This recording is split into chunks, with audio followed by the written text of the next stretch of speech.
Yun. Dumating na pala yung order natin, no, na seat recliner para dito sa Toyota Revo natin. Nabili natin to ng 500 yata o 300. So yan, dito yan, no. Tanggalin lang muna natin yung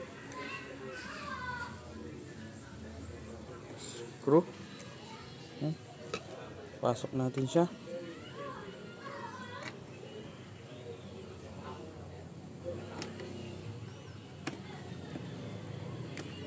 Yan. Alright, yun lang, oh. Sundan nyo lang yung guide nyo. Saka dito. Yan, ganyan. Okay. Tapos balik nyo yung kanyang screw.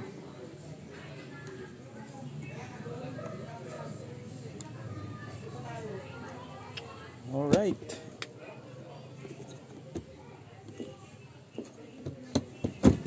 Ayan, no? Good. Alright. Recline na siya. Good. Balik natin. Okay. Ganun lang. Ganun lang kasimple.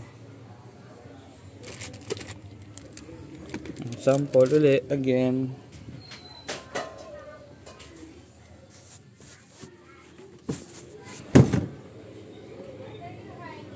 Okay, done. Kabila na lang.